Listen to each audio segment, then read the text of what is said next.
আমরা গতকাল রাত আনুমানিক ৩:৫৫ আমরা অবহিত হই জেল কর্তৃপক্ষের মাধ্যমে যে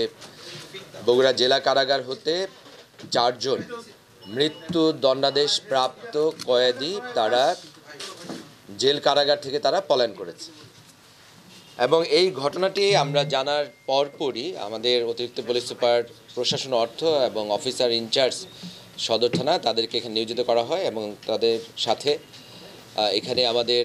সদর থানা এবং সদর ফাঁড়ি যে আভিযানিক দলগুলো রাত্রিকালীন নৈশ প্রহরায় যারা ছিল তাদেরকে সর্বোচ্চ সতর্ক করা হয় এবং বগুড়া জেলা পুলিশের সকল ইউনিটে বেতার বার্তা প্রদান করা হয়। এবং আমরা সাথে সাথে আমাদের যে সকল আভিযানিক দলগুলো ছিল তাদেরকে বিভিন্ন জায়গায় অভিযান পরিচালনা করতে বলি এবং বিশেষ করে যেহেতু তারা জেলা কারাগার থেকে পালিয়েছে, জেলা কারাগারের আশেপাশে যে বিভিন্ন স্থান আছে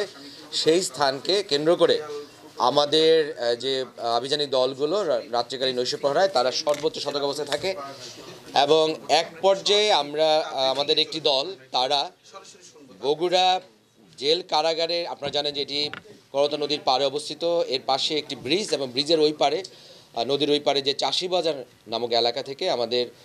সদর ফাঁড়ি সাব ইন্সপেক্টর খোরশেদ তার নেতৃত্বে একটি দল এবং সেখান থেকে তারা সেই যে ৪ জন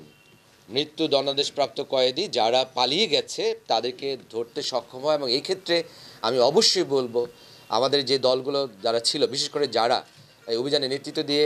এই ৪ জনকে গ্রেপ্তার করতে পেরেছে, তাদের এখানে মূল যে কৌশল ছিল ক্ষিপ্রতা, দক্ষতা এবং দ্রুততম সময়ের মধ্যে পরিস্থিতি বিবেচনা করে তারা দ্রুততম সময় অভিযান পরিচালনা করে এবং সেখান থেকে ৪ জনকে আমরা ধৃত করতে সক্ষম হই। যেহেতু ৩:৫৬ বা ৫৫ বা ৫৬ আমরা খবরটি পাই এবং যখন আমরা আমাদের সেই সদর ফাঁড়ির যে টিমটি যখন তাদেরকে গ্রেপ্তার করে তখন ছিল ৪:১০, তার মানে খুব অল্প সময়ের মধ্যে কিন্তু আমরা কাজটি করতে পারি। এবং সাথে সাথে অফিসার ইনচার্জ সদর থানা সহ অন্যান্য যে আমাদের যারা সহযোগী যারা আভিযানিক দল ছিল তারা সেই জায়গায় যায় এবং সেই জায়গায় তারা কর্ডন করে এবং সেখান থেকে তারা মৃত্যু দণ্ডাদেশপ্রাপ্ত যে ৪ জন কয়েদি তাদেরকে গ্রেপ্তার করার পর তাদেরকে ডিবি কার্যালয়ে নিয়ে আসা হয়। আমাদের কাছে জেল কর্তৃপক্ষ যে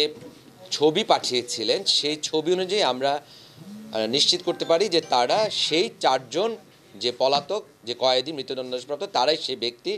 কিন্তু আমরা অপেক্ষা করছিলাম যে জেল কর্তৃপক্ষ তারা শারীরিকভাবে উপস্থিত হয়ে তারা আমাদেরকে শনাক্ত করে জানাবে, তার জন্য আমরা অপেক্ষা করি। এবং আজকে সকালে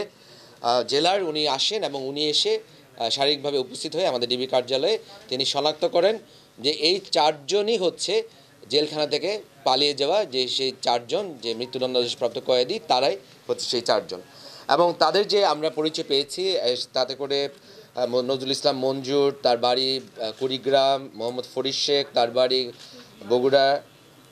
এবং আমির হামজা তার বাড়ি নরসিংদী, মোহাম্মদ জাকারিয়া তার বাড়ি কাহালু বগুড়া।